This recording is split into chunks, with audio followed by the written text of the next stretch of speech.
Grande Jornal Regional. Temas. Oferecimento, Loja Docim. Você conhece, você confia. Na Júlio 46, em Canela.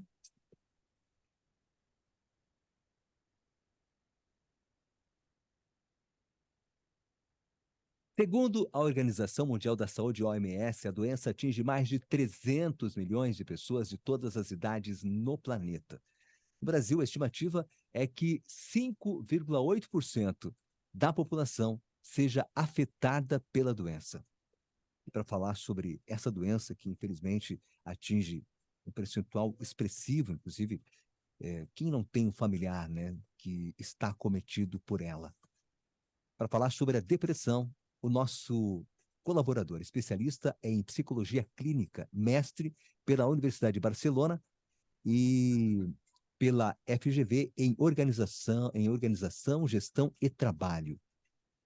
Estamos aqui com o nosso colaborador, o Dr. Francisco da Costa, para abordar esse assunto conosco nesta manhã. Doutor Francisco, bom dia, tudo bem? Fazia um tempo que nós não conversávamos por aqui, tudo bem, doutor? Pois é, bom dia, Braulio, bom dia, ouvinte da Clube. Prazer estar de volta aí. Demos um tempo, né, Braulio? Mas vamos retomar aí. É ótimo Isso. participar sempre. Sempre é bom tê-lo com a gente aqui.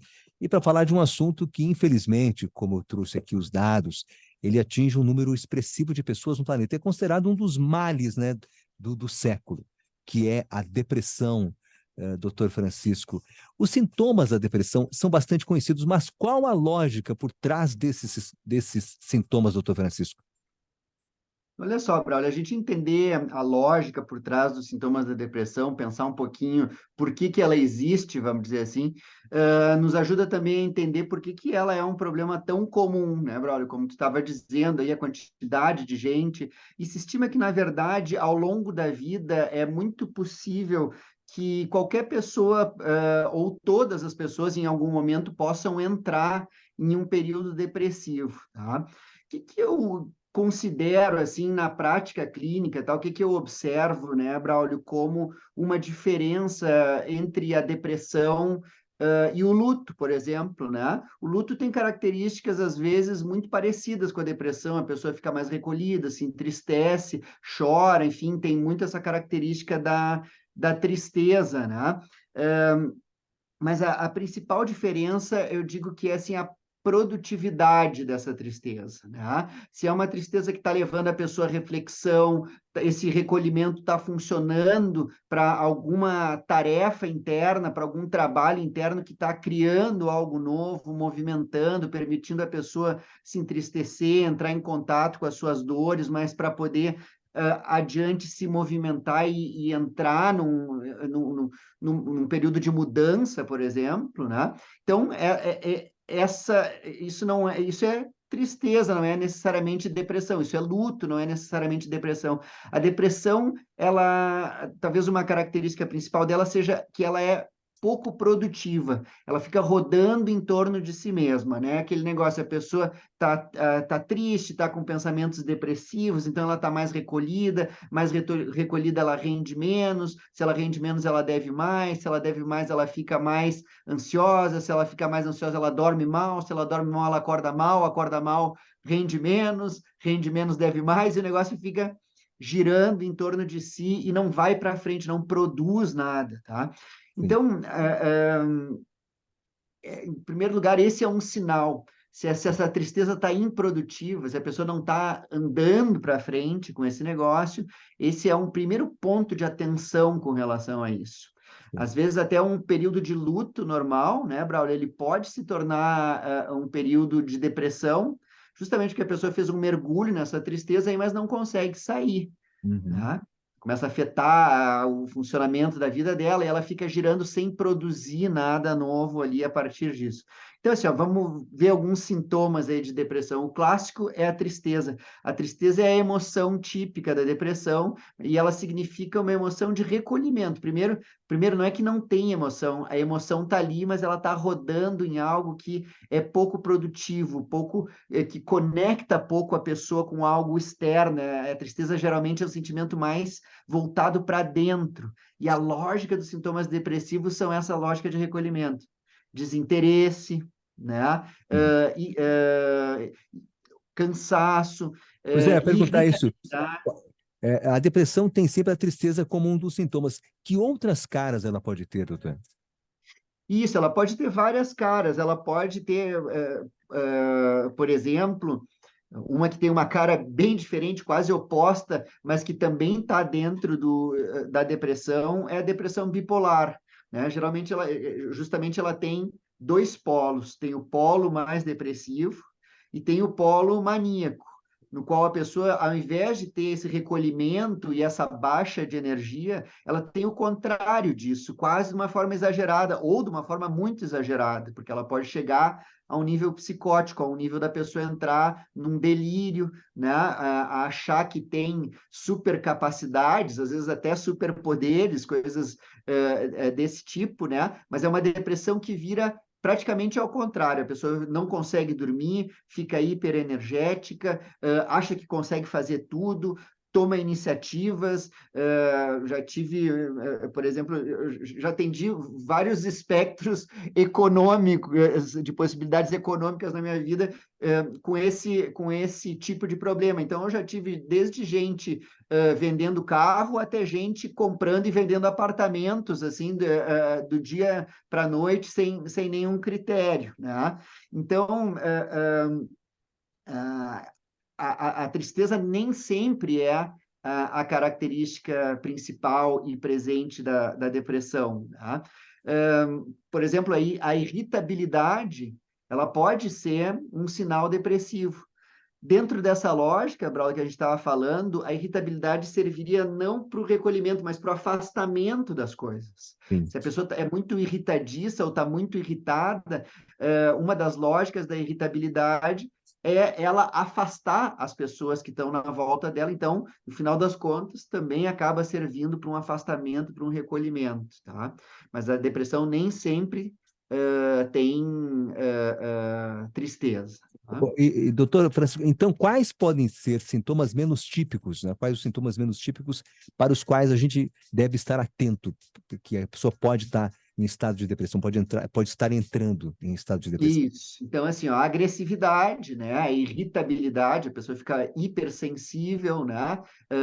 Acaba empurrando todo mundo que está em volta dela, tá? Mudanças no apetite e mudanças de peso também podem ser um sinal de depressão, quando a pessoa canaliza esse conjunto todo de reações na direção da alimentação. Então, tanto ela pode, a gente fala de mudanças no apetite, porque nem sempre é a pessoa comer menos. Às vezes quer dizer a pessoa comer mais, né? Então, acompanhar mudanças bruscas de peso, por exemplo, né? Tanto tem pessoas que podem engordar porque passam, vamos dizer assim, a comer os problemas ou a comer as emoções, quanto tem pessoas que passam para esse recolhimento e esse afastamento, para um afastamento da conexão com a comida, um afastamento de receber mais energia ainda para dentro. Então, é como se o corpo produzisse esse recolhimento, vamos dizer assim, bloqueando a entrada de mais energia, como se a pessoa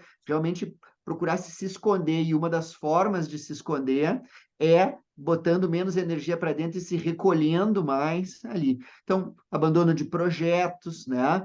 Muitas vezes a imersão nesses temas mais sombrios, assim, mais darks, né, Braulio, assim, de música ou de temas mais sombrios ou suicidas, uma imersão muito grande em temas como relacionados à morte, à violência, né? Então, essas coisas podem ser tentativas da cabeça da pessoa de elaborar ali esses sentimentos que ela está vivendo por dentro. Tá? Doutor Francisco, qual a relação da depressão com o estresse? É interessante a gente pensar essa relação da depressão com o estresse, primeiro porque ela é bem frequente, tá, Braulio? É muito comum que as pessoas entrem num período de depressão iniciado por um período de estresse mais intenso. Então, o estresse é o quê? O estresse geralmente acontece num período de imersão em problemas mais intensos, ou problemas dos quais ela não consegue descansar. Então, é muito comum que a pessoa passe por um período de estresse muito intenso e chegue, às vezes até dentro do processo de estresse, num terceiro momento do estresse que tem uma característica mais depressiva, que é a chamada fase de exaustão. Primeiro, porque a pessoa já gastou toda a energia durante a resolução de problemas, então ela já está com menos energia, ela já está desgastada, ela já está esgotada. Tá? E segundo, porque na lógica de sobrevivência, que sempre governa o nosso organismo, o corpo e a cabeça podem identificar que essa luta que a pessoa vem travando, às vezes durante muito tempo e com muita intensidade, a melhor forma de sobrevivência é a pessoa sair do campo de batalha. Então, a depressão entra quase como um resgate da pessoa do meio desse estresse. Então, ela começa a ter menos força de investimento, menos interesse, mais recolhimento, e o corpo tentando se reorganizar nesse esquema, às vezes ele entra num esquema circular também, e passa, ao invés de só se recolher para buscar energia e continuar a luta da vida, né? Ele se recolhe e fica girando ali naquele mesmo lugar. Talvez essa seja uma boa imagem aí para a gente entender e avaliar se a pessoa está deprimida ou se ela está só recolhida, né? E, doutor Francisco, quais são os principais tipos de tratamento para a depressão? Sempre é bom a gente encaminhar falando qual eu digo que nem o jogador de futebol dizia, né? Não adianta ver só a problemática, tem que ver a solucionática também, né? Então, a gente entender um pouquinho como é que a gente pode intervir, como é que a gente pode ajudar, inclusive, uma pessoa que a gente percebe que está tendo esse tipo de sintoma, ou a gente mesmo se percebendo assim, tá? Bom, um dos tratamentos mais comuns é o tratamento medicamentoso. Sempre bom a gente ver com um bom profissional médico, né? Ter um acompanhamento, usar a medicação com critério. Muitas vezes a pessoa passou a usar um antidepressivo e às vezes a gente atende pessoas que faz 10 anos que usam o mesmo antidepressivo, nunca revisaram essa dose, já não vão mais, inclusive, nem no médico que receitou isso naquele momento. E todo tratamento medicamentoso ele deve ser revisto, né? Ele é um excelente recurso porque ele trabalha a reorganização, trabalha de forma direta a reorganização física, química ali, da química cerebral, dos neurotransmissores, hormônios que podem estar envolvidos na depressão, né? Mas tem que ser revisto, a pessoa tem que entrar num tratamento desses com a possibilidade de sair, né? Então, a medicação é uma das coisas, a psicoterapia por excelência, aí todos os consensos médicos e psicológicos falam dessa combinação de psicoterapia e medicação, e a psicoterapia, uma das coisas que ela vai fazer, além de dar um espaço de reflexão para a pessoa, é ajudar justamente no terceiro ponto, que são as mudanças no estilo de vida. Vai ajudar a pessoa não só a resolver problemas, mas a adquirir comportamentos que podem ajudar ela a recuperar o equilíbrio naturalmente, né? E, doutor Francisco, os exercícios físicos também podem ajudar? Podem, sem dúvida, né?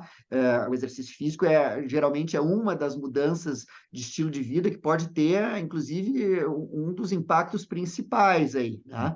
Primeiro, porque o exercício ele ajuda a pessoa no reequilíbrio físico, no reequilíbrio da disposição, né? Nós estamos falando de energia, e se a gente bota essa energia para circular, mais disponível ela vai estar, não só para fazer a própria atividade física, mas para a gente investir no trabalho, investir nas mudanças que a gente quer fazer, tá? Outra coisa é que a atividade física ela põe a pessoa em contato com outras pessoas, ela mexe no ambiente, né? Então, essa parte de socialização também é importante.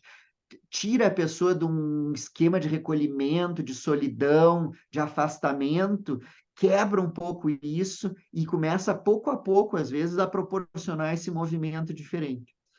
Eu gosto de dizer, Braulio, que a inércia, né, é uma das características da depressão e ela é talvez a pior lei da física aplicada à psicologia, porque ela se refere à dificuldade de iniciar um movimento, né? Imagina se a gente está com pouca energia, está deprimido, está recolhido, está desesperançoso, né? Está desconectado conectado, é mais difícil a gente começar esse movimento.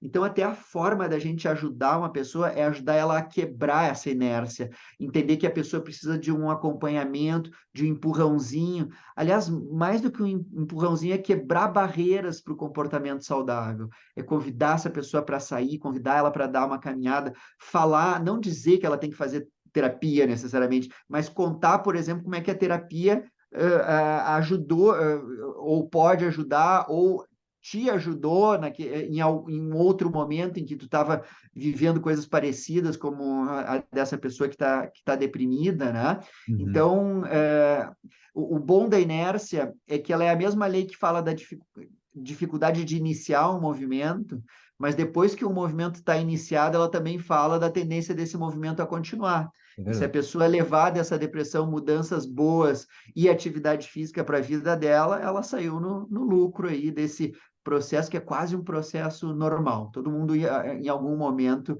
vai chegar, no mínimo, vai passar perto dele, né, Bruno? Doutor Francisco, muito obrigado pela sua participação. Vamos sempre contar com a tua colaboração aqui no Ótimo. programa. Um abraço grande. Grande prazer, Braulio. Bom te Bela, rever. bela quinta, né, hoje aí, para a gente também aproveitar.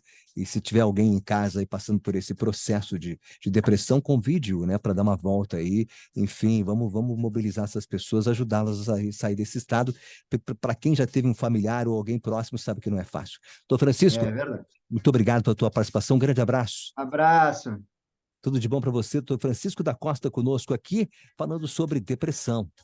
Ele que é especialista em psicologia clínica, mestre da Universidade de Barcelona e pela FGV em Organização, Gestão e Trabalho. Depois do intervalo, temos aqui o Lucas Teixeira, da nossa Volga, aqui foi nosso vizinho aqui durante um tempo, a Aline Shimanowski, consultora executiva da SIC, falar sobre um curso que estará sendo realizado em parceria com o SESI e o Senai, é isso, né?